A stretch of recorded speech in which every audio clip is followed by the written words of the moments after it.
Traitement du syndrome de Guillain-Barré. Le syndrome de Guillain-Barré peut être fatal, de sorte que l'hospitalisation du patient doit être immédiate. Le syndrome de Guillain-Barré est une polyneuropathie qui provoque principalement une faiblesse musculaire. On l'appelle également la paralysie croissante de Landry.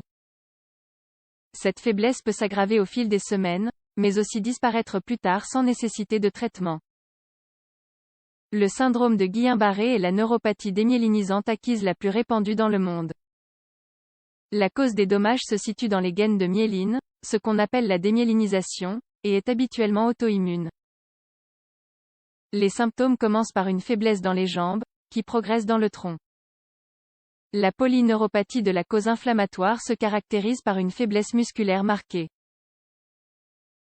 Souvent, cette affectation survient plusieurs jours après une infection, une intervention chirurgicale ou une vaccination. Quelques faits sur le syndrome de Guillain-Barré. La cause la plus courante est généralement une réaction du système immunitaire contre ses propres nerfs. Pour cette raison, il est jugé approprié que les personnes atteintes de ce syndrome soient hospitalisées rapidement, car les symptômes peuvent progresser à grande vitesse. Les symptômes de la maladie comprennent une faiblesse généralisée ou bien une perte de sensibilité, dans certains cas. Environ 8 semaines après le début du syndrome, les symptômes commencent à s'atténuer. 30% des personnes souffrent de rechutes, des années plus tard. À cet effet, il est important de souligner que le traitement du syndrome de Guillain-Barré peut permettre à l'état des patients de s'améliorer beaucoup plus rapidement que prévu. Diagnostic. Le diagnostic de cette maladie se fait grâce à la vérification de l'existence des symptômes. Cela se fait par un examen physique du patient, pour commencer.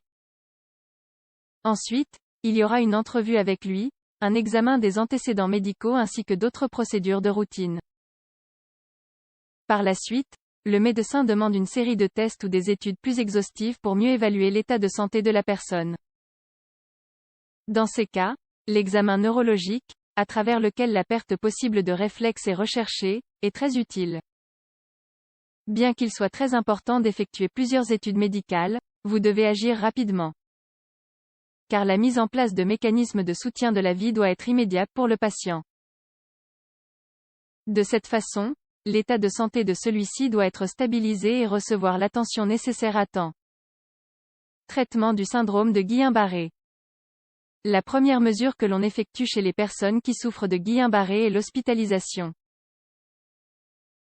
Cela est nécessaire à cause de l'évolution rapide des symptômes, qui peuvent affecter les muscles respiratoires et causer la mort. C'est pourquoi le traitement du syndrome de Guillain-Barré repose sur l'utilisation de la ventilation mécanique et des mesures de soutien de la vie. Il faut également prévenir l'apparition d'ulcères, en utilisant la physiothérapie pour préserver le tonus musculaire et les mouvements. Le soutien de la vie doit s'orienter vers la prévention de possibles infections ainsi que sur le suivi des aspects suivants.